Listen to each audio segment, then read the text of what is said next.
Sasa leo tunaenda kuanza kwa habari ya nafasi ya toba kwenye kuleta nyakati za kuburudishwa. Nafasi ya toba kwenye kuleta nyakati za kuburudishwa. Sema nafasi ya toba. Nafasi ya toba kwenye kuleta nyakati za kuburudishwa na Bwana. Sasa nafasi ya toba kwenye kuleta nyakati za kuburudishwa. Sema nafasi ya toba. Sema nafasi ya toba kwenye kuleta nyakati za kuburudishwa na Bwana.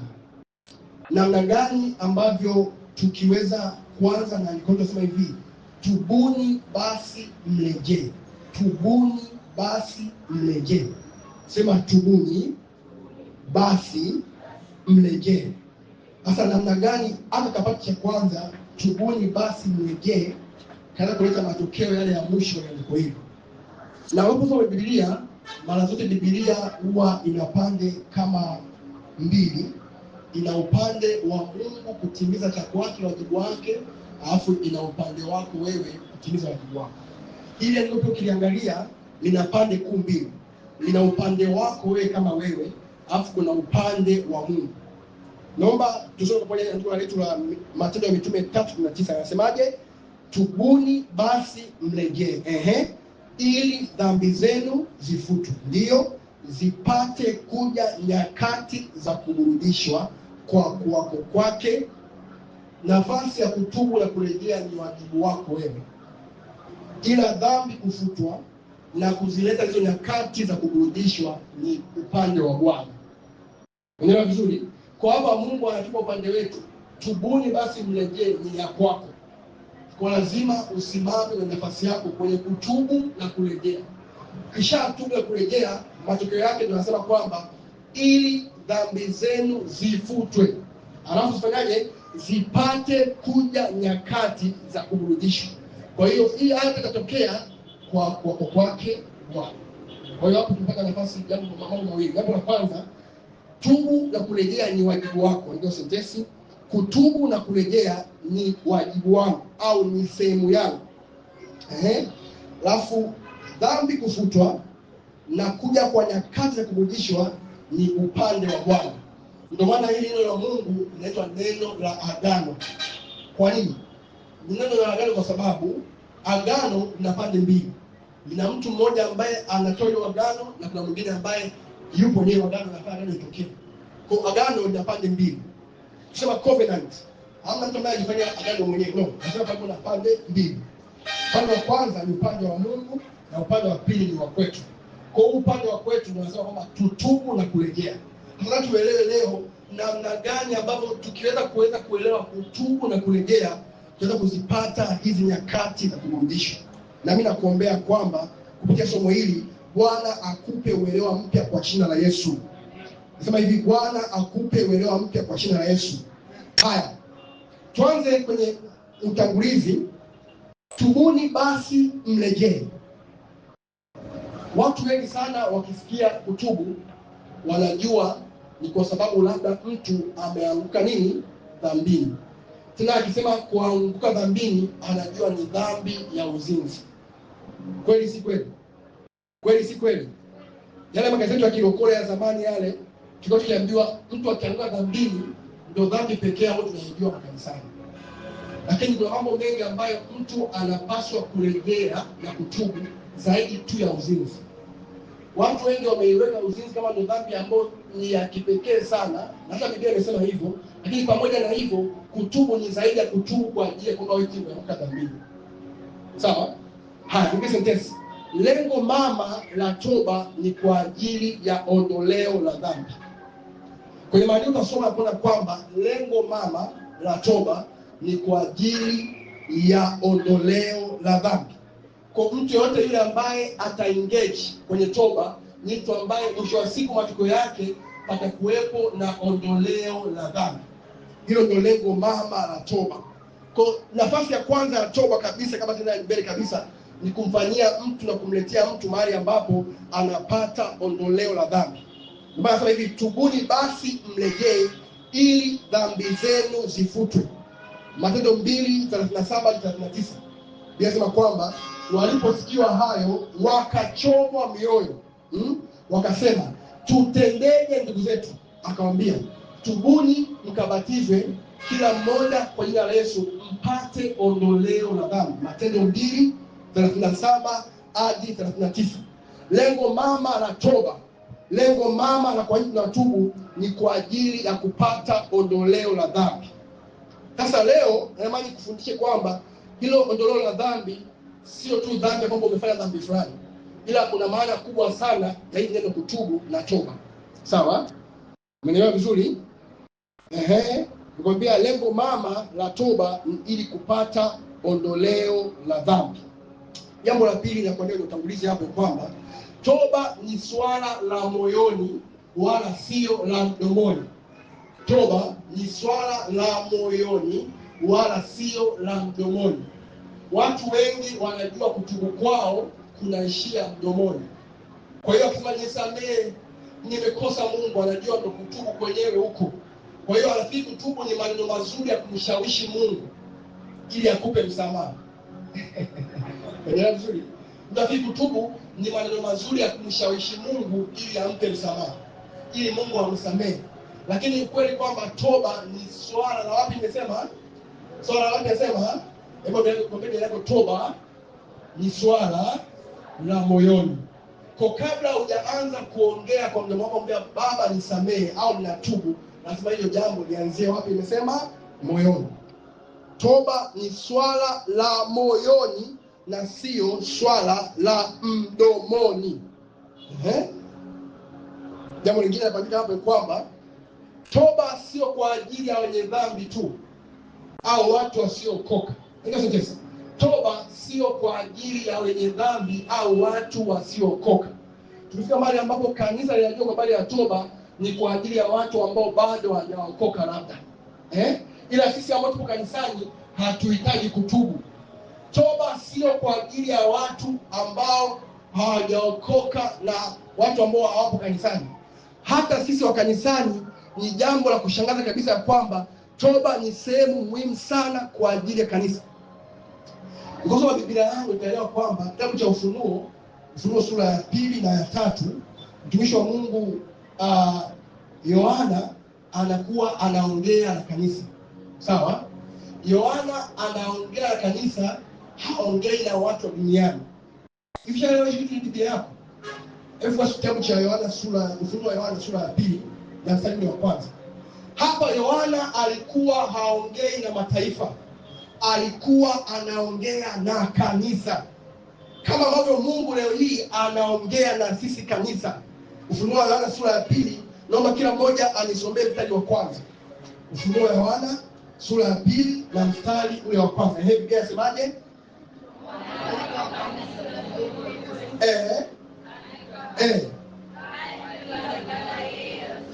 Subiri kwanza. Kwa malaika aliyopo kanisa la nini? Malaika maana yake ni mjumbe wa Bwana. Sawa? Kanisani mjumbe wa Bwana ni mtumishi wa Mungu ambaye yuko hapo. Kwa hiyo kama vile Mungu anasema hivi, kwa malaika wa kanisa la ABC Global Gongo la Mboto andika. Angalia vizuri. Kwa malaika aliyopo kanisa la, kwa vile malaika anamwakilisha mtumishi wa Mungu ambaye yupo kwenye nyumba ya Bwana mahali pale. Kwa vile vile Gongo la Mboto tunaye mchungaji wetu ambaye anashika maiki ambaye anamwakilisha Mungu. Amen. Sawa? Sasa ili Efeso mnapa mstari wa 4 pale pale Ufunuo 2:4. Naomba unisomee kwa sauti yako. Anasemaje Ufunuo 2:4?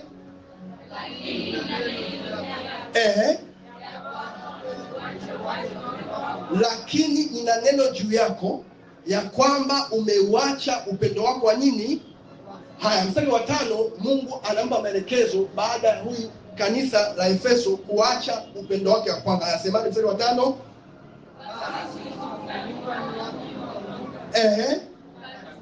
Mwanzo alianza kusema hivi kwa malaika wa kanisa la Efeso.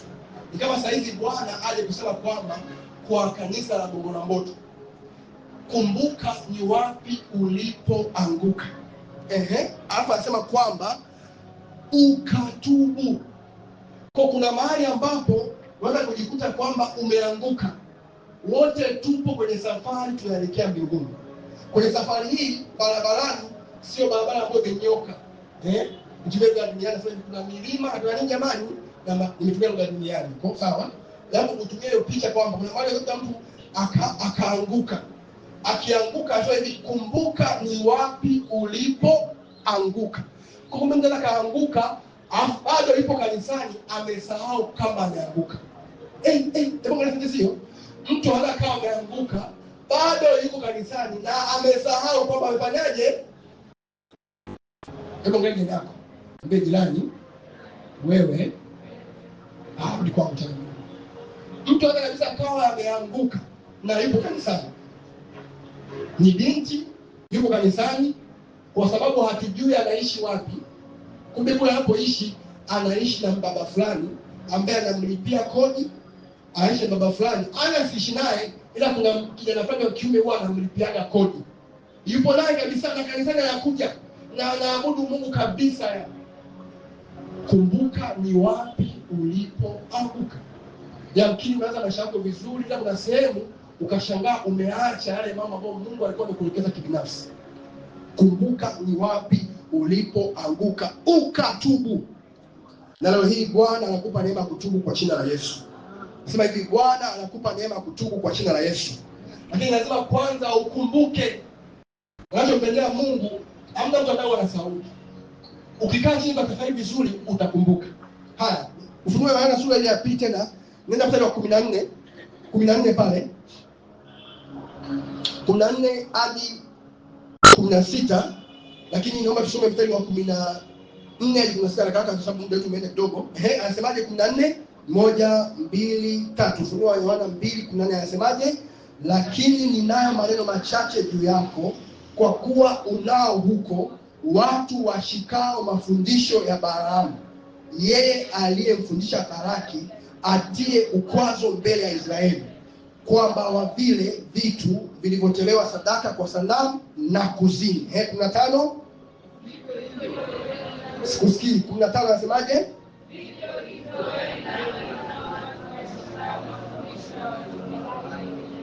Kuna 6 anasemaje? Anasemaje? Na usipotubu naja kwako upesi, nami nitafanya vita juu yao kwa huo upanga wa kinywa chao. Hapa Mungu ananiambia kanisa tena lingine, ananiambia basi tubu. Kwa hiyo sasa yamkini mtu kanisani ila wewe kuna aina fulani ya fundisho ambalo umelishika. Ndio nisema hapa. Angalia Biblia yako vizuri pale 14. Lakini na maneno machache juu yako, kwa kuwa unao huko watu washikao mafundisho fulani. Siku hizo kanisa tunatokea kanisa ambalo mtu anafundishwa mahali hapa, alafu naye pia anafundishwa fulani huwa analifuata huko. Ile fundisho liko wapi? Aliingia mtandaoni siku moja, anakutana na fundisho la neema. Once saved forever saved. Yaani ukiokoka mara ile ukiokoka tu, yaani wewe huwezi kuwa na dhambi tena.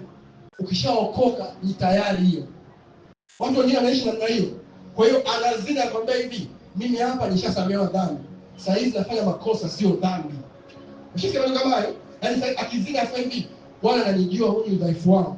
Ana mafundisho fulani ambayo anayashika, sababu alisikia mtandaoni mwalimu fulani mtandaoni akamwambia kitu fulani. Alikuwa anatoa zaka vizuri. Alipoingia mtandaoni tena mwalimu ambaye anashika mafundisho kuhusu zaka, akachanganyikiwa akasema, zaka mimi sitoa zaka. Wachungaji wanakula hela zetu. Angalia pasta amevaa suti ile, yaani ile suti ile zaka zetu zile. Ndugu yangu, kama unafikiri mimi nakoga sadaka, naomba siku moja nikupe uchungaji, ukae wewe kuwa mchungaji, alafu uone ambapo unakula sadaka mtu wa Mungu. Wewe ambapo utanenepa. Na mchungaji yuko pale anajua kabisa kama ambavyo mimi huwa nakula sadaka za watu wa Mungu hapa. Usipojua namna ya kufanya mambo na ukasikia mafundisho fulani yanakutoa nje ya reli kabisa. Mtu anaongea sadaka, sasa sadaka hizi sijui sadaka za kuomba wachungaji, wachungaji mnawatajirisha, alafu nyie mnabaki maskini. Sisi watu ambao pia wanafanya comedy. Comedy inahusu walokole, ila anakuwa ana wadhi yake. Angalia jamani kutoa. Ulishaanza kitu mtandaoni, mtu anaweka chombo cha sadaka, anakunja sura. Anasema angalia mtu anakunja sura ya nini? Anasema anachukua na zetu. Yaani mtu afikiri kama jambo la kawaida, kwa nje unacheka, kumbe lengo lake ni kukuingizia fundisho baya kwa habari ya sadaka. Tubu sio kama umefanya dhambi. No. Hata mafundisho pia ambayo sio sahihi, mtu anapaswa kurejea na kutubu. Hebu nenda pale kwenye ile Ufunuo tena 2:20. Ni jambo la ajabu. Hapa anaenda kuongea na makanisa ya watu wa Mungu. Hapa haongei na watu wa nje, anaongea na kanisa. Ufunuo Yohana 2:20. 20 anasemaje pale? 20 1 2 3 anasemaje?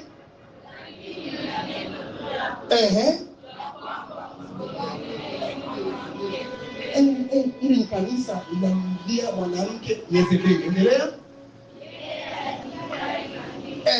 Na kuwafundisha watumishi wangu na kuwapoteza ili wazini na kula vitu vilivyotolewa sadaka kwa sanamu. 21. Nami nimempa muda ili atubu, wala hataki kuutubia uzinzi wake. Makanisani wako watu ambao bado wanaendelea na uzinzi. Hapo makanisani. Na uzinzi wa siku hizi ndio siku modified. Mtu anaenda uzinzi kwa njia ya kuangalia picha za uchi. Sawa? Mwingine uzinzi wake ni kujichua. Unaelewa vizuri? Umeelewa vizuri? Mwingine uzinzi wake yeye anataka fulani ambaye huwa wanashikana. Yaani paka dada watu yani anasikia hivi kusisimuka hivi yani, hapo wameshikana wanaingiza wenyewe au pia ni uzinzi wao.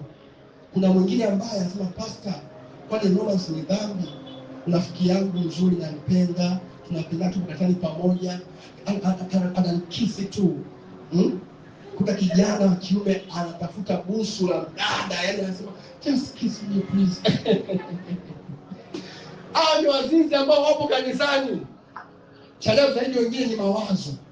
Hii ndio zinaa hali ya juu kabisa kuliko zote. Mawazo ya kizinzi. Kuna wengine ambao hata ukiwatazama hivi tu wamejaa mawazo ya kizinzi. Ushaona watu? Hebu ngeni yako vizuri. Wewe umejaa Mungu, sijasema wewe sasa. Kuna watu ambao ukiangalia hivi mtu amejaa uzinzi, yani anapokuangalia macho alivyoyaweka, namna alivyokaa, amekaa kizinzi kabisa. Sema far from me. Ndio maana nataka leo uvaa, sio unavaa kwa namna ambayo unaustiri mwili wako, wala uvae kizinzi. Wewe unaweza umevaa vizuri, lakini alivyovaa amevaa kizinzi. Siku hizi gauni ni refu hadi miguuni. Refu wapi jamani? Ila limemtight hapa katikati kwenye shape wake.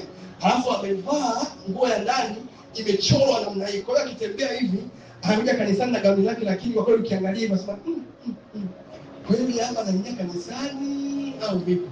Sasa pastor anasemea mavazi. Sijasema mabinti zangu hapa wamevaa. Hebu apige makofi mabinti hapa wamevaa vizuri. Na wao wanapovaa vizuri, wakiongozwa na mama mchungaji, sema amina. Utasema hivi pastor anavaaje mimi binti, muangalie mama yako. Afu imetosha. Nenda tena Ufunuo sura ya 3 pale 2 hadi 3.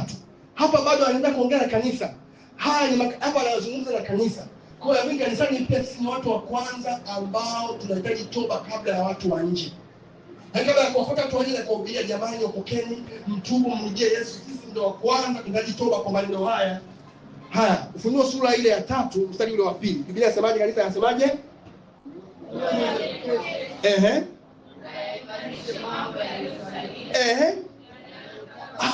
Kuna mwingine hapa ambao mifungo yake inataka kufa. Japo tumemtangazia mfungo wa siku 30, lakini bado anasuasua. Bado anasema kipasa mimi hapa yani siwezi. Nasikia njaa ikifika saa 8 mchana. Mambo yaliyosalia yanayotaka kufa. Hata biashara unataka kufa lazima utubu. Kwa nini Mungu alikukabidhi biashara, hiyo biashara inataka kufa?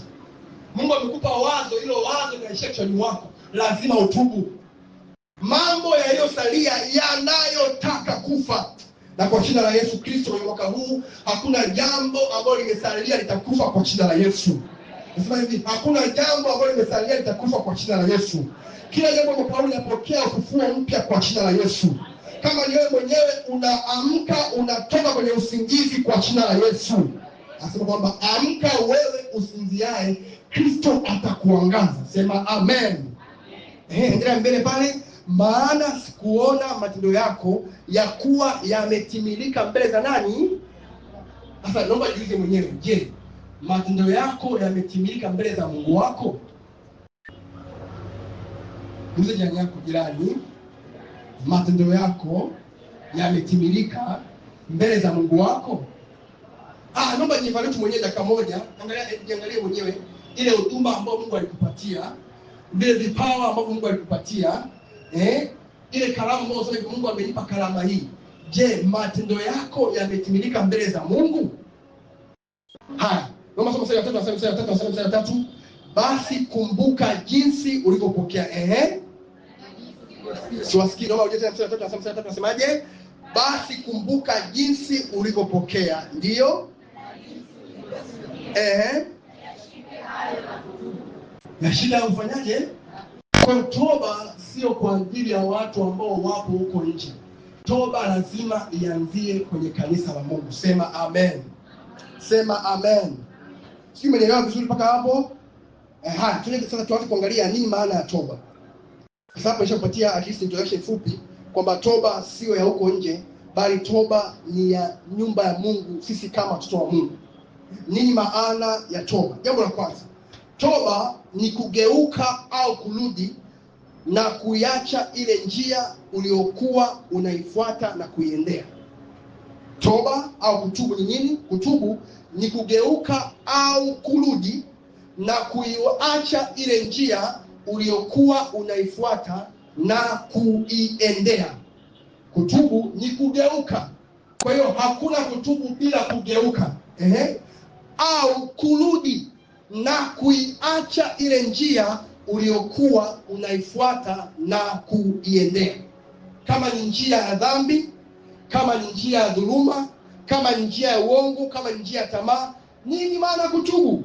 Kutubu ni kugeuka, au kurudi na kuiacha ile njia uliokuwa unaifuata na kuiendea. Njia ya dhambi, nimesema mfano hapo chini, njia ya dhambi, njia ya dhuluma, njia ya uongo, njia ya tamaa. Kila moja mahali hapa kuna njia ambayo unapaswa kuiendea.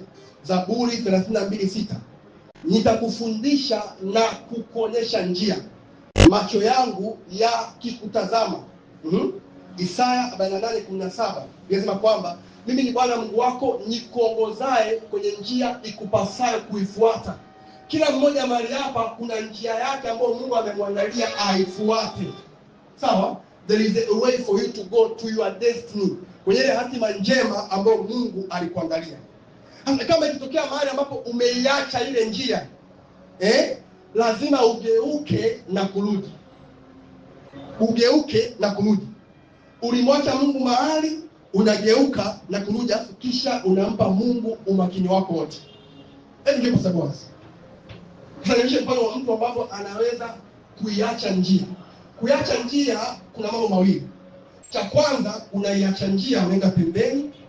Jambo la pili, unamwacha Mungu, unabaki peke yako. Umesemaje? Kuacha njia ina maana mbili. Maana ya kwanza, unaiacha njia unaenda pembeni. Mlee mtoto katika njia ipasayo, naye hata iacha hata atakapokuwa nani? Mithali 22:6. Kwa kuna njia ambayo unataka umelelewa, ambayo unapaswa kuifuata na usiache hadi unapokuwa mzee. Hilo la kwanza. La pili, sawa? Unaweza ukamwacha Mungu ukaenda nje ya njia. Kwa Mungu bado yupo kwenye ile njia, ila wewe umemwacha Mungu. Na obvious, ukishaiacha njia umemwacha Mungu. Ndio sentence. Ukiacha njia umemwacha Mungu. Maana Mungu hakuongozi nje ya njia.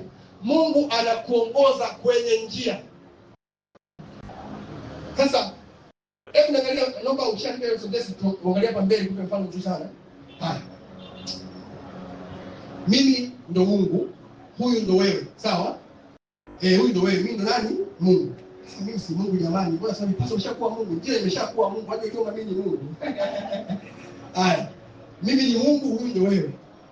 Tunaanza kutembea naye pamoja.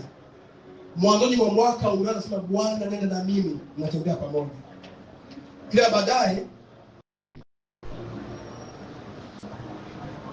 unaendelea mwenyewe, endelea tu.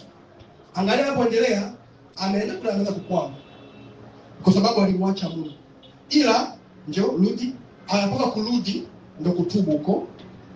Akisharudi, akishakuwa na huyu Mungu ambaye alimwacha, akitembea na Mungu, akienda hadi kwenye hii njia.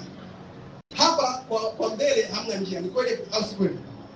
Lakini akiwa na Mungu, Mungu anaweza kufanya njia pasipo na njia. Kwa yeye mwenyewe alifika hapa angekwama. Lakini akiwa na Mungu, hata kama mbele hapaonekani njia, ila bado Mungu anaweza akafanya njia. Naelewa vizuri? Naelewa vizuri mfano wangu Maana kwamba usimwache Mungu kwenye njia. Umeanza mambo fulani, ulianza na Bwana kabisa. Umeanza na muamini Mungu, ila kuna mahali umefika umeiacha njia. Kuna mahali umefika umemwacha Mungu. Lazima urudi kumwambia Bwana, nimerudi tena. Isaya sura ya 55 7 hadi 9. Isaya sura ya 55 7 hadi 9. Unapokaa hivyo, enda kujitafakari mwenyewe, ni mambo mangapi ambayo ulianza na Bwana, ulianza pamoja na Mungu kabisa, na Bwana akawa na wewe, ila kufika mahali ambapo ukamwacha Mungu. Isaya 55 7 hadi 9. Biblia inasema kwamba mtu mbaya, umefika hapo? Isaya 55 7 hadi 9 anasemaje? Mtu mbaya na aache njia yake, na mtu asiye haki aache mawazo yake. Endelea mbele.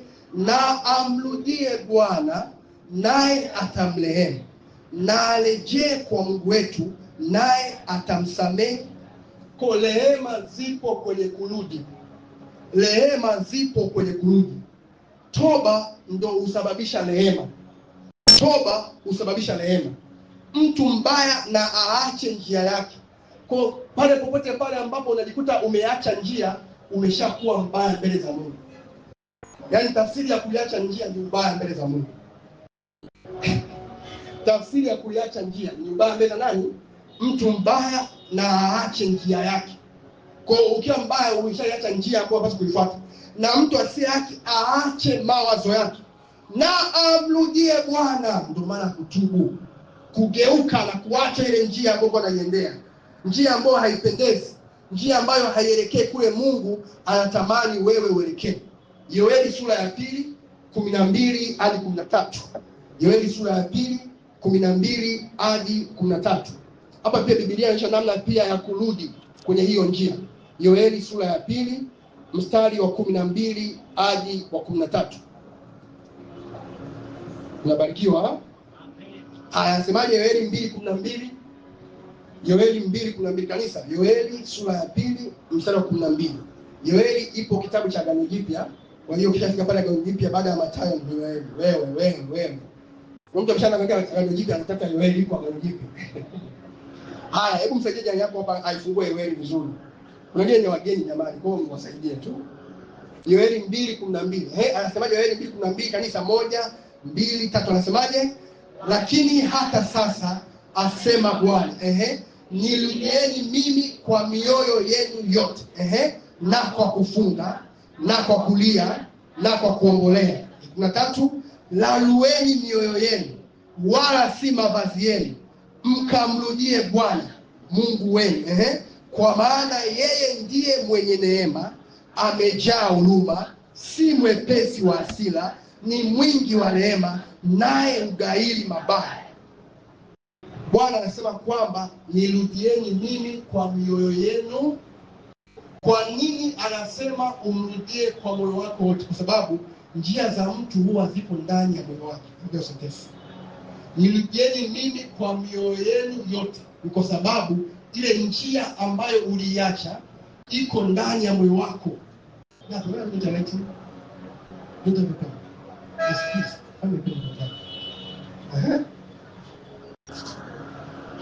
nirudieni mimi kwa mioyo yenu. Ile njia ambayo mtu ameiacha ipo wapi jamani? ipo wapi? Kwa moyoni mwako ziko njia. Hebu andika sasa, moyoni mwangu ziko njia. Ndio maana Biblia pia inashauri ulinde sana moyo. Maana ndipo zitakapo chemchemi za uzima. Haya.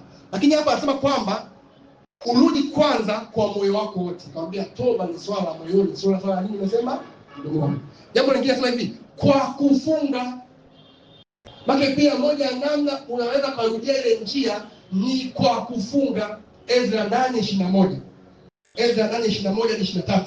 Ndipo nikaamuru kufunga hapo kwenye mto Ahava, tupate kujinyenyekeza mbele za Mungu na kutafuta kwake njia iliyonyoka. Unaposema what a powerful revelation. Unamrudia Mungu pia kwa njia ya kufunga. Ile kugeukia njia nyingine, unaweza kugeukia njia nyingine kwa kutangaza mfungo. Sawa? Ndio maana kanisa letu limetuhurumia sana mwaka huu kusema kwamba mwezi wote wa kwanza tuutumie kwenye maombi ya kufunga. Na nakusii mtu wa Mungu, wewe ambaye mpaka sasa bado hujaanza maombi, naomba umrudie Bwana. Umesemaje? Ndio tunaona kutubu sasa hivi hivyo. Yaani sasa kutubu kwa Bwana, kwa kweli maombi yametangazwa. Ninajua kabisa mpaka sasa hivi wiki nzima nimekuwa ni kila na kunywa. Bado na muda sikukuu. Sema far from me. Fanya ningesema far from me. Kwa hiyo kufunga pia ni moja ya namna ya kumrudia Mungu. Ndio maana kwenye Biblia ukiona mara kadhaa inapotangaza mifungo ilikuwa ni njia maalum ya watu kurudi mbele za Mungu. Kweli si kweli? Esther pia alitangaza mfungo. Kweli si kweli? Wala tumaje Biblia. Esther fanyaje? Alitangaza nini? Tena kwa siku ngapi jamani? Siku ngapi jamani? Kwa kuna mfungo wa Esther fasting. Danieli alipoona kwamba wamefanya maovu mengi sana, akaamua kutaka njia kwa Bwana kwa njia ya kufunga, akajitia nia afunge siku 21. Daniel kind of fasting. Siku ngapi nimesema hizo? 21. Yeye aina mifungo ya kupatia fungu la japa, pale fungu la jaelewa. Aina mifungo. Kuna Daniel type of fasting, siku 3 kavu. Daniel siku 21, Esther 3 kavu. Kuna Jesus type of fasting. Yesu alifunga siku 40. Sasa wewe ipi kati ya hizo unazitumia? Pastor, mimi natumia ABC.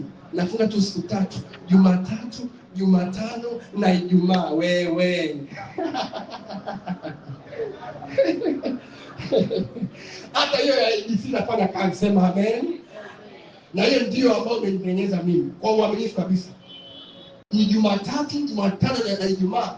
Iwe mvua, iwe jua. Kuwe kuna siku kuu, kuwe kuna sherehe. Kwa wakati mmoja hivi nilikuwa kwenye sherehe nzuri. Yaani ile sherehe vyakula vya pale vinashawishi kabisa kula. Ndio na sherehe ambazo naenda wamepika pilau, wamepika nyama ya ng'ombe. Ndio kuna sherehe kuna buffet pale. Nikasema Bwana,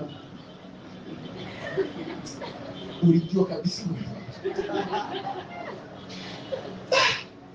Kulikuwa jaribu kubwa sana. Lakini Mungu ataenda kushinda. Amen. Mungu wakati mwingine ilikuwa ni wiki moja ya training.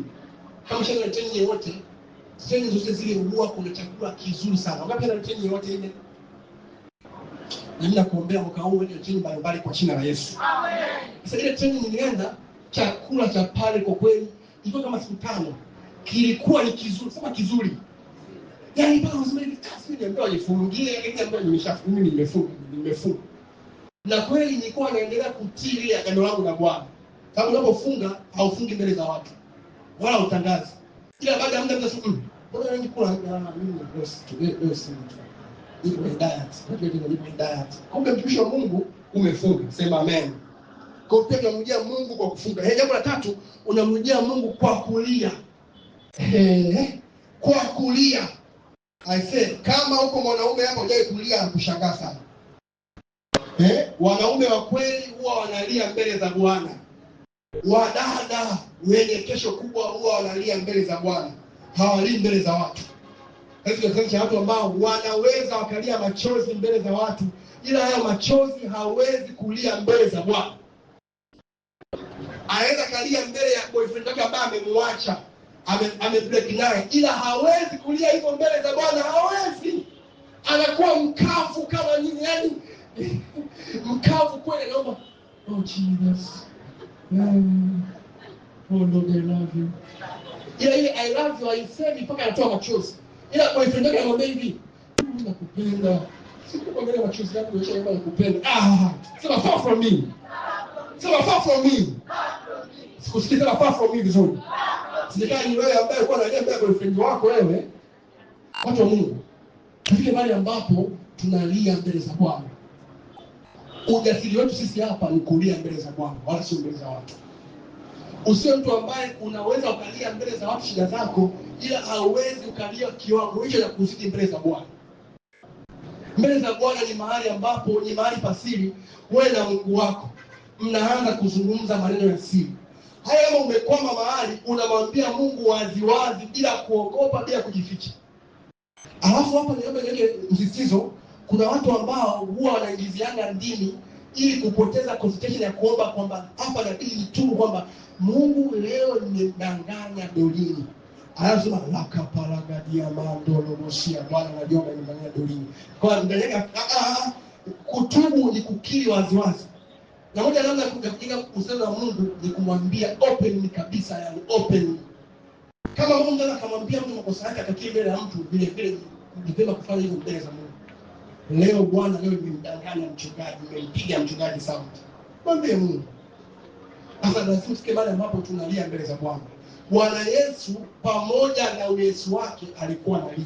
Wewe ni nani? Wewe ni nani ambaye usilie mbele za Bwana? Sema nitalia mbele za Bwana. Sema nitaomboleza mbele za Bwana.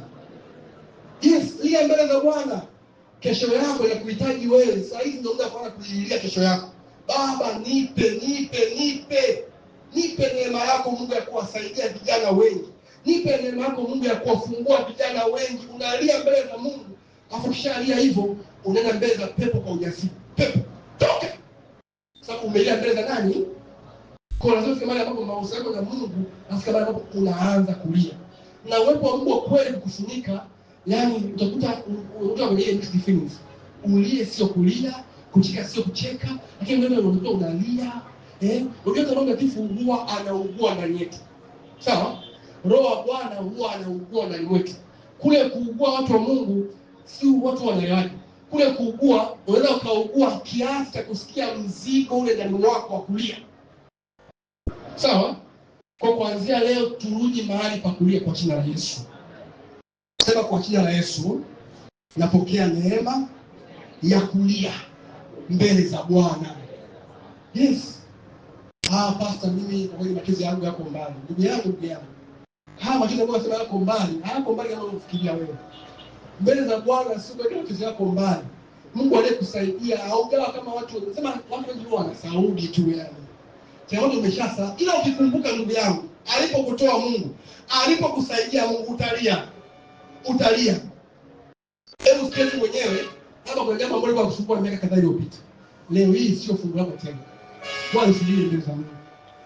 Watu ambao wanaheshima kwa Mungu kiasoma ngine wanagalagala mbele za Mungu. Mungu nisemaje? Maombi ya kulia. Ibrania 5 mstari wa 7, naye Yesu siku hizo za mwili wake alimtolea Mungu maombi, machozi na kulia sana. Hadi machozi ni sadaka mbele za Mungu. Kwa hiyo machozi ambayo nalia sio tu machozi. Yale machozi ni sadaka mbele za Mungu. Na mimi nakuombea mwaka huu ya kwamba Bwana akupeleke mahali kwa hivi viwango kwa jina la Yesu. Usiwe muombaji tu ambaye ni mkabila, ni muombaji ambaye kama mahali ambapo machozi yanamtoka kabisa. Amen. Yes. Yesu alitolea Mungu machozi. Mahali ambapo alikuwa anaomba kama ndio machozi ya nini jamani? Yesu anadai hivyo. Ila machozi kwa watu ambao pia kwa analia, ile uchungu hapo ndani mwake wa kutosha. Roho yangu ina huzuni kama nini? Sasa tufike hapa mahali kwa jina la Yesu. Sema hivi, tufike hapa mahali kwa jina la Yesu. Haya, jambo la pili kwa habari ya toba. Pastor, nini maana ya toba? Toba pia ni kubadilisha mfumo wako wa kufikiri. Toba ni kubadilisha mfumo wako wa kufikiri. Kubadilisha mfumo wako wa kufikiri. Kutubu ni kubadilisha mfumo wako wa kufikiri. Unaposema kwamba naenda mbele za Bwana na kutubu, maana yake kwamba unabadilisha mfumo wako wa kufikiri. Ile kitabu tumesoma kitabu cha Matendo 3:19. Nenda pale Matendo 3:19 kwenye translation mbalimbali hasemi kwa habari ya just repenting. Kwenye mabano anasema hivi, changing your way of thinking. Matendo 3:19 pale. Unaweza usomee baadhi ya translation uone kwamba hapo sema kwa habari ya kutubu kule hapo kuongelea ni kutubu, kubadilisha mtazamo wa kufikiria. Kwa kuna watu hapo ambaye Mungu amekuja leo hii kuambia kwamba wanapoanza mwaka wao 2026 lazima wabadili mtazamo. Haya, soma Amplified Version. Matendo 3:19 kwenye Amplified Version. Kwa mtu anayeandika Amplified Version anisomea hapo, au wote tuna Biblia ya Kiswahili. Amplified Version. Hebu soma. So repent, in bracket, change your mind and purpose.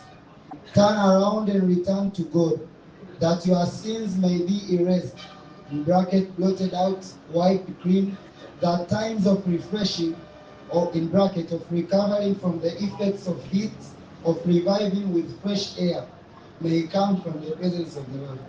Bwana hapo kwa sema kwamba repent, change your inner self, your old way of thinking, regret past things. Changing your inner self. Kutubu ni kubadilisha ile mtazamo wako wa ndani. Change your inner self. Your old way of thinking. Kubadilisha aina yako ya kuwaza kwa zamani. Labda zamani ulikuwa unawaza namna fulani. Sasa ukitubu yake unabadilisha aina ile ya kuwaza iliyokupelekea aina ile ya matokeo. Ziglar anasema kwamba ukiendelea kufanya mambo yale yale alafu ukategemea matokeo tofauti, wewe ni mjinga. Yaani huo ndio ukichaa wenyewe. Ukichaa ni kufanya mambo yale yale alafu utegemee matokeo tofauti. Doing the same things and expecting the same results. Unapotubu usitubu kuishia sema kwamba Baba natubu nisamee, lakini lazima ubadilishe aina yako ya mtazamo, lakini pia ubadilishe kule kufikiri kwako kuliko kusababisha urudi tena kwenye dhambi. Niangalia kwa mbele. Kwa nini tuna walokole wengi ambao wanatoba za leja? Yaani anatubu leo, baada ya wiki mbili tena amerudi pale. Ni kwa sababu hajabadilisha mfumo wake wa kufikiri. Hajabadilisha aina yake ya kutazama. Hajabadilisha aina yake kitu ambacho anakijua ndani mwake. Wewe usome version nyingine uone tena vizuri anavyosema hapa. Haya, kwenye Message translation sema hivi. Now it is time to change your ways. Turn to face God so he can wipe away your sins. You see?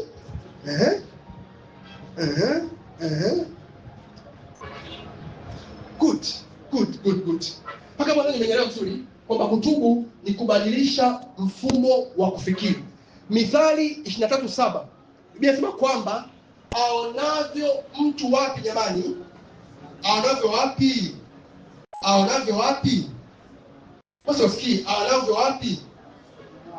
Hamjui andiko jamani, Mithali 23:7.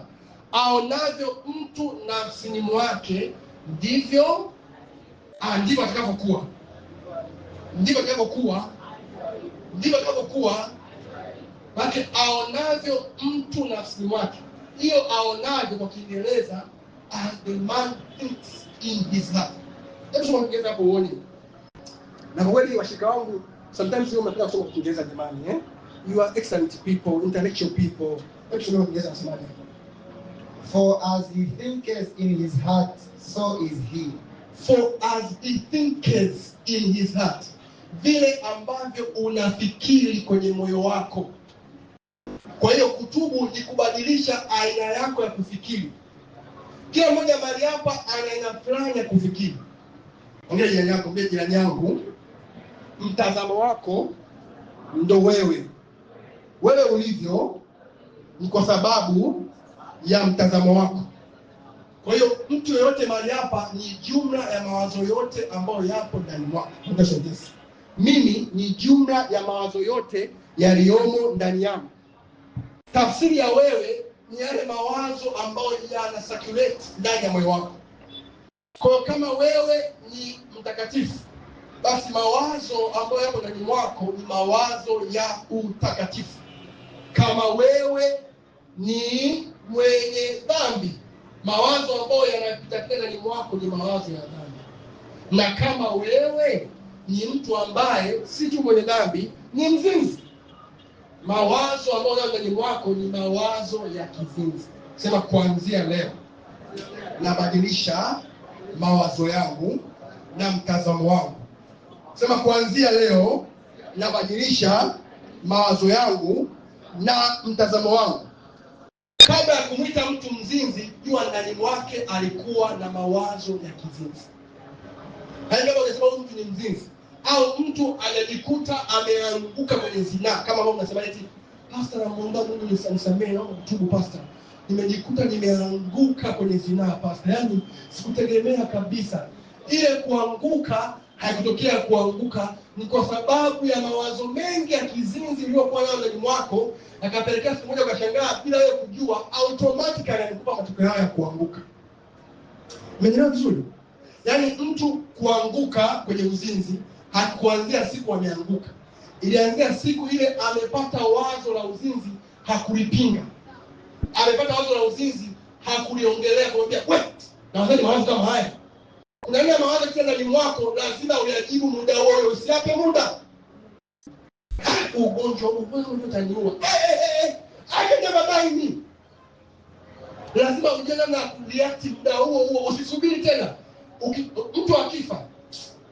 Mtu akifa leo ghafla, nyie mnasema ghafla, lakini sisi tunajua kwamba kuna mawazo ya kufa alikuwa ndani mwake. Anaanza kufa. Kwa sababu inatokea ghafla, yeye mwenyewe automatically akili yake inafikiria kufa, kumbe anafikiria kufa kashangaa amekufa kweli. Sio, nielewa yani alikuwa anafikiria kufa, akili ikadaka ule mtazamo wa kufa. Alipojuta mwenyewe ni kufa na kama amepotelea huko. Kwa vile mtu ambaye anaanguka kwenye zinaa, alikuwa anafikiria mawazo ya kizinzi, anaangalia movie ambazo na hizo matukio hayo, anaangalia kila siku comedy ambazo mdada anapita pale mbele, kamera na zoom sehemu fulani vizuri, anasoma stories za udaku na za mapenzi mtandaoni. Mtasema hivi, Jamila akaingia chumbani. Fahamu zile ndio mahaba sisi nasema ni nini? Jamila akaingia chumbani. Ndugu msikilizaji, ni usiku wa mahaba. Ulipo hapo, tutumie message ya msalimia mpenzi wako huko aliko. Kumbe anasoma ule ujumbe, akili yake inapata picha ya kile anachokisoma. Jamila akaingia ndani, akakaa kitandani. Nelson akiwa mbali akamtazama, akamsogelea karibu, akaupandisha mkono wake mabegani. Yaani ile step to step akili yako ina imagine. Kwa nini huo muda usitumie akili yako kuwaza wazo fulani ya kibiashara? Kwa nini usitumie mawazo yako kuwaza jambo fulani ambalo lina maendeleo, au hata waone somo la ufundishe watu? Kesho sema pastor, tuomba kanisani, tunapata pesa kufundisha wapi? Wewe mimi sikupe na pesa kufundisha, kafundishe huko nje. Unafundisha kanisani? Hapa ni mahali pa mchungaji. Ni kazi yangu mimi kufundisha wewe. Tena wewe unifundisha tena mimi hapa mambo gani tena? Pastor, kanisani pale nafikiri sana siku wewe tupatie nafasi tufundishe. Nifikiri mshika wangu mzuri. Mimi nitakufundisha, nitakujaza neno huko nje, kuna watu wengi wa kufundisha. Au hujamaliza bado? Amen. Nenda kawafundishe huko nje. Andaa semina wapelekee huko nje. Pastor, mbona mimi mwaka mzima nimekaa hapo je kunipa? Mchungaji anasema hivi. Yaani mchungaji mchungaji leo alipo akipata nafasi ya kuuliza hapa sajili ya jamani, kwa nini yani mchungaji? Hii ndio leo chance yangu na mimi leo nionyeshe kwamba na vitu wapi wewe. Mambo hahitaji mpaka kufundisha ndio mambo na vitu. Unavyo tayari, sema amina. Sema nina vitu ndani mwangu. Nitaupatia ulimwengu wangu. Kwa hapa utakuja kunisikiliza mimi. Amen. Lakini huko nje kawapatia nondo hizo. Chukua nafsi zangu wape wafundishe. Nimeona mwanangu wewe Joshua Ezekiel mtandaoni anaposti masomo mengi. Masomo, andaa group mapema sana, anza kuwapatia masomo. Watu wako wengi sana. Na kila mtu mahali hapa ana watu nyuma yake. Hawa watu wote inabidi wafundishe wewe. Sio ti pastor. Sasa hao ndio shirika wa kwangu mimi. Wewe ndio huko nje sema amina. Sasa hapo nimemsaidia mtu mmoja ambaye alikuwa anafikiria kufundisha Sunday school, lakini mchungaji wangu nimekuwa sema amen. Wewe ni jumla ya mawazo yote ambayo yapo ndani mwako. Kwa hiyo hata ukijaa mawazo ya mapenzi, unajikuta tu wewe mtu unaanza kuwa mtu ambaye anafikiria mapenzi kila muda. Hivi kuna watu ambao hadi wafikiria mapenzi kiasi kwamba ukiona hivi muonekano wao unaongea mapenzi. Yaani hata mawazo yako hivi, you attract what you think. Unavuta kile ambacho ukifikiria. Kwa ukiwa ni mtu wa kufikiria mapenzi, ukitembea hivi, mtu akikuona wewe haoni dada bora, haoni mke, anaona dada ambaye anaweza akafanya naye mapenzi alafu akaendelea mbele. Ni mawazo ambayo nao muda mwingi mtu wa Mungu unawaza nini ndani mwako? Ni mtazamo gani ambao umebeba? Kuna mwingine mahali hapa yupo, mtazamo pekee aliyobeba kwa habari ya malezi ni vile mtu baba yake na babake walimlea. Kwa hiyo kukaa chini intentionally ajifunze kuhusu malezi, na ni binti angeweza siku moja aje kuolewa. Sio kuolewa na nani huyu binti wangu huyu? Mtazamo wako lazima ubadilike. Maisha yako yatakuwa sawa sawa na mtazamo wako. Hauwezi kuwa tofauti ya mtazamo wako. Hauwezi kuact tofauti ya mtazamo wako. Hauwezi kuleta matokeo tofauti ya mtazamo wako. Watu wengine wanafikiri kwamba kufanikiwa ni kwa ajili ya watu fulani. Haya mambo ya wachache. Kuna wachache fulani ambao wameshaka kundi fulani, wao ndio wafanikiwe, wao ndio wastahili. Sisi wengine bwana, Mungu akijali hapo. Mimi kufanikiwa talanta, amka siku moja nitashangaa nishakuwa tajiri. Huo mtazamo ni mtazamo mbaya. Mtazamo mbaya sana. Sema kwa jina la Yesu, napokea mtazamo mpya. Kwa jina la Yesu, napokea mtazamo mpya. Na mtazamo wako unategemea vile ambavyo unavisikiliza na vile ambavyo unavitazama. Ndio sentensi. Mtazamo ni matokeo ya vile ambavyo unavisikiliza na vile ambavyo unavitazama. Kwa mtazamo ni mkusanyiko wa taarifa zote ambazo zipo kwenye moyo wako kwa matokeo ya vile ambavyo unavisikiliza na vile ambavyo unavitazama. Pastor anamwamini Mungu kuwa mtumishi mkubwa huko mbeleni. Basi kuanzia sasa anza kukaa na hao watumishi kwa njia ya vitabu, kwa njia ya video, kwa njia ya biografi zao, soma na zielewe vizuri. Pastor anamwamini Mungu mimi kuwasaidia wanawake wengi. Basi kuanzia sasa anza kufuatilia watu ambao wanawasaidia wanawake. Utakuwa unajijaza na vitu ambavyo huko mbeleni utashangaa unavitoa automatically. Nasema kwamba hazina ambayo mtu anakuwa ndani mwake. Ile Mathayo 12:3 nafikiri. Mathayo 12:3. Mathayo 12:3.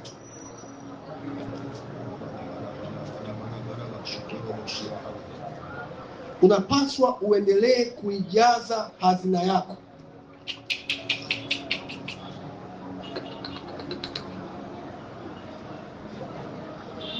Mtu mwema katika hazina yake njema huyatoa yaliyo nini?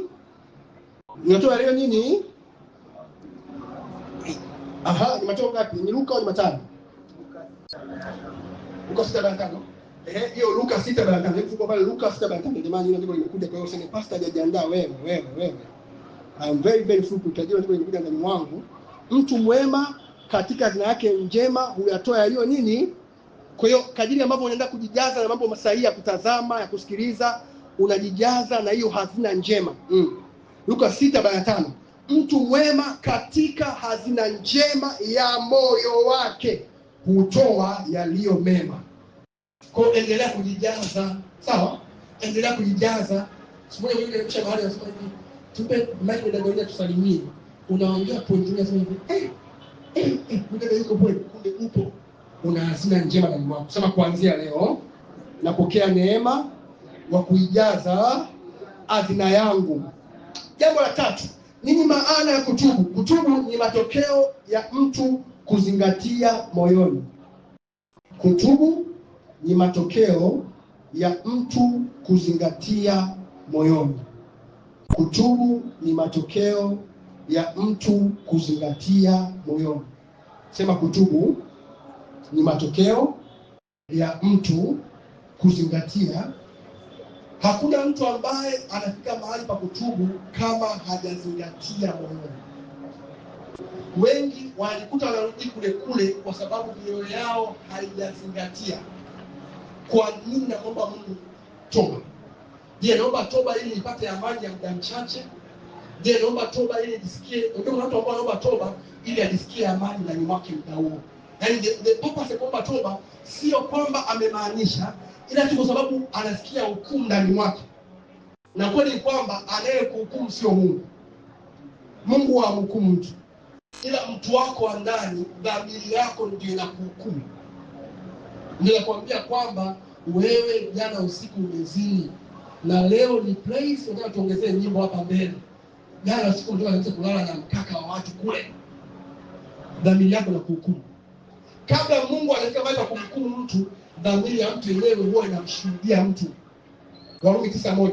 Nasema kweli katika Kristo, dhamiri yangu ikinishuhudia. Dhamiri yako huwa inakushuhudia. Warumi 3:15-17 pasi hivi. Wapenzi, mioyo yetu isipotuhukumu, tuna ujasiri mbele za Mungu. Kwa moyo wako mwenyewe ndio huwa unakuhukumu. Umefanya jambo la shangazi na hukumiwa. Mimi sishiki bike. Kumbe ni mtu ndani mwake anahukumiwa. Umeelewa vizuri? Kwa hiyo sema hivi ndio shiki bike, kumbe ndani mwake anafanya jamani, anahukumiwa. Ndio surprise. Muelewe hizi lugha jamani. Usimlazimishe mtu mwambie tulikupanga wewe na akiona vile yeye ndani yake anahukumiwa. Hakuna mtu ambaye anaweza kutubu bila kuzingatia moyoni. Na kuzingatia moyoni ni sentensi. Kuzingatia moyoni ni matokeo ya kufikiri. Hakuna ambaye anazingatia moyoni bila kufikiri. Umesemaje? Kuzingatia moyoni ni matokeo ya kufikiri. Luka 15:17. Yule mwana mpotevu alikaa chini akafikiri.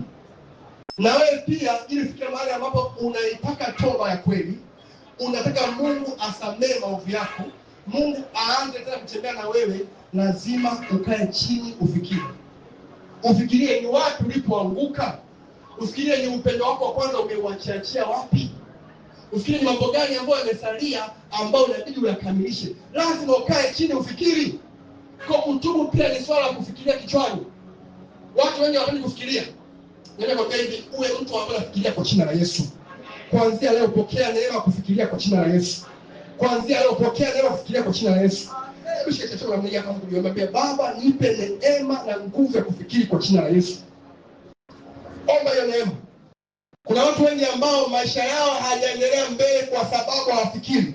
Lakini asubuhi ya leo Mungu ametuletea ujumbe huu ya kwamba anataka tuanze kuwa watu wa kufikiria ili toba zetu ziwe na maana mbele zake. Mabadiliko mengine hayatokani na maombezi ya mchungaji.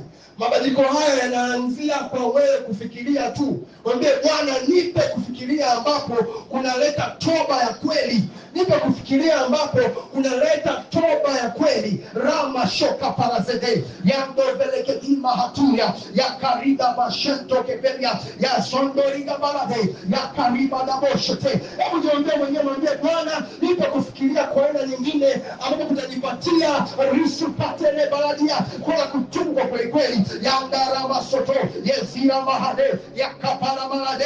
Katika jina la Yesu tumeomba, sema amen. Sema amen. Kuna mabadiliko ambayo hayahitaji maombezi, yanahitaji wewe ufikirie tu. Umesemaje? Kuna mabadiliko ambayo hayatokani na maombezi, bali ni matokeo ya wewe kufikiria. Jambo lingine, kuna aina ya mambo huwa yanatoka ukifikiri. Kwa mfano, wewe kila siku unaamka pepo kanisani. Aisee washika wangu, usipende hii hali iendelee kwa ukiweka mkono chini. Ukiweka mkono chini. Siku ya kwanza ukiweka mkono unakuwa chini sawa. Wiki ya pili tena sawa. Wiki ya tatu hapana. Maana wewe tena hauhitaji kuweka mikono, unahitaji ukae chini ufikirie. Usikaa kwa sababu unajua kwamba unajirudia vile vile. The same pattern ambazo zinaanza zile jana na leo, kwa yale mapepo yanayofanya uhalali wa kukaa ndani mwako. Wala msimpe shetani nafasi. Shetani kutoka kwa mtu wa Mungu ni nafasi tu. Ukasema ukafikirie ni wapi mimi nampa adui nafasi, na mwingine yule muda mwingi ambao unakaa mtandaoni. Masasa mfanye mtandaoni tu. Upo Facebook, upo Insta, upo wapi tena mwingine? WhatsApp, upo wapi tena TikTok, mwingine wapi Thread. Kote upo huko. YouTube umeingia YouTube kuangalia. Pale tukio unaingia reels. Unacheka mwenyewe, atasa. Unacheka mwenyewe, atasa. Unacheka mwenyewe, unafurahi, unaona mimi ndo mashaka. Aise, kumbe kwa mtandaoni yeye ndo loophole anaitumia yale mapepo kuendelea tena kwa ndani mwako. Kwa hiyo wewe useme pastor niingia kwa ajili ya maombezi. Maombezi ya kwanza ambayo unahitaji wewe kufikiria. Watu wa Mungu, kuna watu hapo, wewe sema hivi nichukize kidogo. Kuna watu hapo nje hawajaokoka na wanadai kuzimu. Wanafikiria consequences za kile anachokifanya. Ila wewe pamoja na umeokoka na una mahubiri kama haya, bado mtumishi wa Mungu uko pale kwenye zina. Hujachomoka huko. Mtu ambaye haamini kwa mambo ya wewe. Hapo sasa kumbe mic hapa, utakiwasha mtu wa Mungu. Lakini bado usipokuwa kufikiri ni ule. Roho Bwana akija ndani mwako huwa anageuza hapa. Sema hapa. Fanya hivi hapa. Roho Mtakatifu huwa anadili na hapa. Warumi 12:1-2. Basi ndugu zangu, kwa huruma zake Mungu na wasi, muitoe miili yenu iwe dhabihu iliyo hai, takatifu, ya kumpendeza nani? Mungu. Wala msifuatishe namna ya dunia hii, bali mgeuzwe kwa kufanya upya nia zenu. Nia ni akili. Moja ya eneo ambalo Mungu anadili nayo ni akili. Hata shetani mwenyewe anaitafuta akili yako. Azinie na mwanamke hana nini? Hana mwili. Hana nini? Sasa mwanaume, hata mwanamke. Sema wanaume, hata wewe mwanamke ukizinia mwanaume huna akili. Zero brain. Zezeta. Mwingine yote mabaya. Huna akili. Sasa mtu uko mahali hapa, haujawahi kufikiria kwa nini kila mara unarudia tena kwenye michezo ya zinaa? Kwa sababu boyfriend wako hujai kumwambia hivi, leo mimi na wewe basi. Unajitenga moto unamwambia tutachana tu, akipenda tutaachana. Hapana, kupenda. Lazima umwambie open ni kwamba kuanzia leo mimi nimeokoka, haya mahusiano basi. Hata kulipia kodi ya nyumba, mwambie basi. Nimegundua kwamba kesho yangu ni kubwa mno kuliko hizi senti chache ambazo nipatia hapa. Mwenyewe mtoto wa Mungu. Kama nikika ambaye unajua usikishi mambo ya ajabu kabisa. Kwa mwingine hapa yuko hapa inside kabisa, anakuta yeye ana jamaa yake fulani kwa mtaani, ndio wale anampaga hela. Kwa ni binti kwa nisani, kwa jamaa yake fulani kwa mtaani, ndio wale anampaga hela. Sababu akijua hapoishi, kwa hiyo anachukulia loophole, anaendelea kukaa tutuishie hapa kweli bado atatuona. Hicho sio kukuona mtu wa Mungu. Akili yako inafikiriaje mambo? Where are you going? Kwa nini maisha namna hiyo? Hakuna mwingine sio kwa vile kuwekea mkono, usitafute mikono ya mchungaji, hapana. Badilika mwenyewe kwanza kutafuta, badilisha mfumo wa kufikiri. Utashangaa automatically ile dhambi imekuachia. Yenyewe imekuachia. Unanielewa vizuri kwa Mungu? Unanielewa vizuri? Haya. Wakorintho wa kwanza 15:33-34. Namalizia dakika kama 4. Wakorintho wa kwanza 15:33-34. Inasema kwamba mazungumzo mabaya huharibu tabia. Huharibu tabia nini? Haya, 34 naomba ufungue Biblia yako usome. Wakorintho wa kwanza 15:34. Fungua Biblia yako usome pale. Yaani kwa pamoja uone siri ya ajabu. Kwa nini utumie akili yako kufikiria? Kwa nini uanze kufikiri kwa vizuri? Anasemaje? 1, 2, 3. Wakorintho wa kwanza 15:34. Kanisa anasemaje? Tumieni akili kama hapana. Mbona utatumia akili kusoma kwa akili? Basi soma kwa akili. Anasemaje? Tumieni akili kama ipasavyo. Wala msije kama. Ishia. Tumieni akili kama ifanyaje? Kumbe kuna aina ya kutumia akili inakusababisha usifanye dhambi. Kumbe aliyeongea ameongea ni dhambi sababu hajatumia akili. Okay, umelipia nauli yako mwenyewe kabisa. Tokea Gongo la Mboto hadi Ubungo. Wewe mwenyewe umejilipia nauli. umeingia ile chumba cha ule mkate. Mpaka mnaanza kuvuana nguo. Hivi akili yako itaisika mkate. Nishia tapapa yangu ndio. Yaani akili yako ile ifikirii, tumieni akili, sema kuanzia leo nitatumia akili yangu wala sitatenda dhambi. Na Bwana nisaidie. Kuanzia leo nitatumia akili yangu wala sitatenda dhambi. Ukitumia vizuri akili yako, kuna mahali dhambi haitakuwa kitu cha kukumbuka tena. Kutumia vizuri akili. Angalia unachofanya na simu yako muda wote. Angalia unachokisikiliza. Angalia unachojilisha roho yako. Hivyo vyote vinachangia kwenye kutumia kwa akili. Kuna mtu ananielewa? Am I communicating? Kama yusema amina kubwa.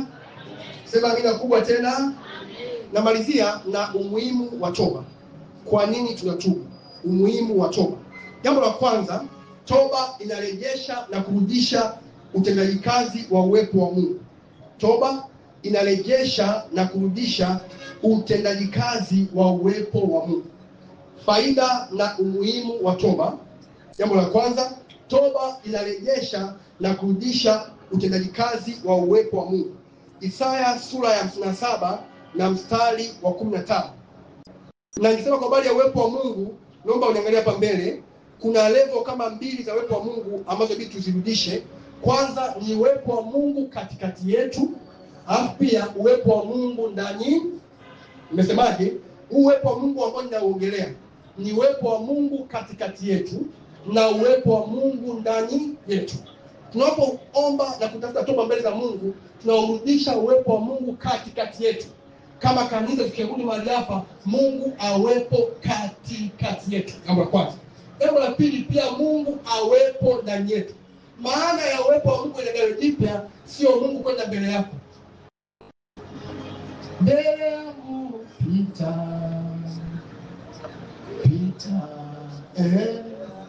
Pita mbele yangu pita. Umetangulia mbele. Bila wewe tusingeweza. Hapa tulipo ni kwa nguvu za asante. Hello. Very good. Agano Jipya Mungu huwa atangulii mbele. Mungu yuko ndani mwako, anaenda na wewe mbele. Kwa hiyo acha hapo sema Baba 2026 ndio unitangulie Baba. Sio kutangulie. Ila Mungu awe na wewe, aende na wewe. Hiyo ni concept ya Agano Jipya. Mungu ndio kwa anawatanguliaga mbele. Sasa hivi Mungu atutangulii mbele. Mungu yuko na sisi ndani, tunaenda naye mbele. Wakorintho wa pili sura ya 6 na mstari ule wa 18 nafikiri 17 pale.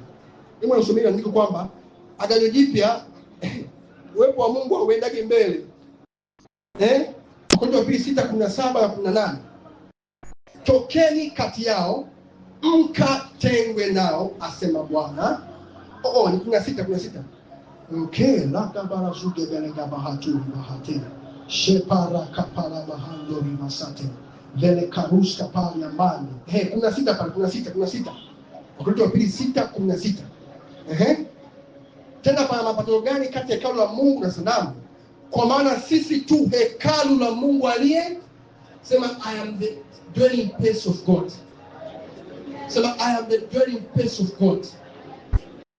Anaenda kutafsiri sasa hivi, the Holy Spirit is locked up in this earthen vessel. Kwenye mwako ile roho imefungwa ndani mwako, yani anajaribu kutoka ndio ipo ndani. Ndio ambia sasa hivi. Kwa maana sisi tu hekalu la Mungu aliye hai, kama Mungu alivyosema ya kwamba nitakaa mbele yao. Sio nzuri. Nitakaa mbele yao. Na kati yao nitatangulia mbele. Mbona anasema kwamba nitakaa ndani yao. Mungu anatamani tufike mahali ambapo Mungu anakaa ndani yetu. Yaani zamani walikuwa wabeba sanduku la agano. Sasa hizi ndani mwako ndio lipo hilo sanduku la agano. So you carry God. Kwa ukifika mahali haujafika tu wewe, amefika Mungu. Nielewe vizuri. Ukifika mahali haujaenda wewe, ameenda nani? Ukiongea anaongea nani? Ukigusa anagusa nani? Ukiwa na ufahamu tayari umeshapenda. Bali ukikanyaga mahali ni Mungu amekanyaga. Mungu akikanyaga, kama kuna giza lazima likimbie. Kama kuna magonjwa lazima yaondoke. Kama kuna changamoto lazima zitoke, sababu Mungu amefika hapo. Kuanzia leo uwepo wa Mungu uende na wewe kwa jina la Yesu. Kuanzia leo Mungu atembee na wewe kwa jina la Yesu. Kuanzia leo pokea neema ya kutembea na Mungu kama rafiki yako karibu kwa jina la Yesu. Kuanzia leo pokea neema ya kutembea na Mungu kama rafiki yako karibu kwa jina la Yesu. Hebu niombe, Bwana naomba utembee na mimi, ukae na mimi na uende na mimi. Bwana naomba utembee na mimi, ukae na mimi na uende na mimi. Rika paroso tele mahate. Praise the Lord. Mbele yakushalika bahato velenia rika sutele mahato ligaba lizando libahate ya mane Yesu bebekai maduska fire. Baba uende na mimi, Baba utembee na mimi, Baba ukae ndani yangu, ukae kati yangu. Baba sote libalada yakatama shoteria rika taramande suvele beladia yanduli katalia mane. Ndani mwake ninaishi. Kwa hiyo unaishi wapi? Unaishi ndani ya Mungu. Mungu ni nyumba ambayo unaishi ndani mwake. Hivyo ajali haiwezi kukufikia wewe, hivyo mambo mabaya hayawezi kukufikia wewe, maana upo ndani mwake. Reba sonde libasete yando riba kataya, ndani mwake unaishi. Yekaraba shetere esumpeleketia yakapari mondo. Kila mtu aombe, mwambie Bwana natamani saizi nianze kuwa na nguvu ambayo inanisaidia kutambua uwepo wako kibinafsi. Yekapara bisheriba elina masoveledia arika paramande. Nikiwa chumbani kwangu upo na mimi yakose ligabayade eshina kapari maturi amande elika balazude veledia. Ndani wake ninaishi riba shate. Mwili wangu ni hekalu la Bwana, hivyo magonjwa hayawezi kukaa na mimi, udhaifu hauwezi kukaa ndani mwangu, wala maskini hauwezi kukaa ndani mwangu, kwa jina la Yesu Kristo. Eripato zevedi yekana zudeba yagadi zulaga yembeze predia yakaliza mondoresha elibra hatira mande. Endelea kumwambia Bwana natamani ukae na mimi, natamani uende na mimi. Akamwambia Musa ya kwamba uso wangu utaenda na wewe, nami nitakupa raha. Baba uso wako uende na mimi na unipatie raha. Kwenye uwepo wa Bwana zipo raha kutosha. Riba baba washike elia basutepelia. 2026 ni wakati wa kumrudishwa, lakini kumrudisha kwetu ni kwa kwake Bwana. Alisi baba washete eparatepeneda asubedebekaya aramasha ribado. Baba niburudishe mwaka huu, na kumbusha kwangu ni kwa sababu ya kuwako kwake Bwana. Wende Bwana uwe na mimi, Januari uwe na mimi, Februari uwe na mimi, Machi uwe na mimi, Aprili uwe na mimi, Mei uwe na mimi, Arima sateli bahate hata Juni Bwana bado uwe na mimi. Eliska paramande Julai uwe na mimi Bwana, Agosti uwe na mimi Bwana, mwezi wa 9 sitaweza Bwana uwe na mimi, mwezi wa 10 sitaweza uwe na mimi, mwezi wa 11 uwe na mimi, hata mwezi wa 12. Naomba neema yako, naomba uwepo wako uende na mimi. Napokuwa shuleni Bwana uwepo wako uende na mimi. Kuna wengine mahali hapa wako mpaka mwisho masomo yao, wanasema ya kwamba ili kufanikisha huko nje ni uwepo wa Bwana ambao umebeba. Mwambie Bwana baada ya safari yangu ya masomo ukae na mimi napoelekea. Riba shakapa esuvediga ba lina makapala dia esupeleka beruda eliga balaga dina mando eliga balaga debara efumeleketeya. Uwepo wako Bwana uwe na mimi, uwe na mimi, uwe na mimi, uende na mimi, utembee na mimi, utembee na mimi. Ujana wangu Mungu sitaweza aramashaketeya ariamakateya. Baba nakubaliana nawe kwamba nitajitunza mpaka ndoa. Naomba uwe na mimi Bwana mpaka hatua ya ndoa, nisijichafue Bwana, nisitokee yote lile ambalo litanizuia mimi kuingia kwenye ndoa nikiwa nimejitunza. Uwe na mimi Bwana, hatua zangu uwe na mimi. Harimamashekete hatua za mwenye haki zaongozwa na Bwana, naye Bwana anaimarisha mapito yake. Baba uwe na mimi, uwe na mimi, uwe na mimi. Shele kaparabosite, elia makaparamande, elia kaparamande, ara mashika parebusa, elika tele bahade, niye na wewe, niye na wewe. Alia katala barada, akasema Bwana Yesu, kaeni ndani yangu, nami ndani yangu, ndani yenu, akae ndani yangu. Ule uzaa sana, ukikaa ndani ya Bwana, utazaa sana. Matokeo ni hakika. Ripa shatora ba, yezika handila bahatu, elebrisa balande ni balado, yepara papa shopeka. Baba, naomba ukae na mimi. Kanisa lako Bwana, ukae na sisi. Safari yetu ni ndefu sana, ukae na sisi. Sheka paraba, yenta baba, yantele baba, yeso tere balada, ina mashoku paradia, elika paramande. Ukiwa tunaanza mwaka, mwambie Bwana, mwaka huu ukae na mimi, ukae na mimi tu Bwana. Ukae na mimi, ukae na mimi, ukae na mimi, ukae na mimi, ukae na mimi, ukae na mimi. Hatua zangu zote ukae na mimi. Rakapa, yesopa, yekata, rekata. Jambo hili Bwana ni zito nikikaa peke yangu. Nikienda peke yangu Bwana nitafeli. Wewe weza kufanya njia pasipokuwa na njia. Ukae na mimi. Wewe ambaye unaniletea maji, ukae na mimi. Ukae na mimi Bwana. Heshima Baba Yesu. Elia makatira mande, Yesa kataya. Habari za Yesu wa Nazareti, jinsi Mungu alivyomtia mafuta kwa Roho Mtakatifu na kwa nguvu, akaenda huko na huko akiponya wote walioonewa ibilisi na akitenda kazi njema, kwa kuwa Mungu alikuwa pamoja na yeye. Baba uwe pamoja na mimi. Oh God, be with me. Wandelika pale amande. Nahitaji uwepo wako na udhihirike kweli kweli. Kanisa lako Bwana ni uwepo wako, sio uwepo wa mchungaji, sio uwepo wa wachungaji wasaidizi, sio uwepo wa kanisa, sio uwepo wa jengo. Hakuna kanisa bila uwepo wako, hakuna ibada bila uwepo wako, hakuna tamasha bila uwepo wako. There is no meaning without your presence. Yakaparababa, Yesu parababa, Yesu kapara,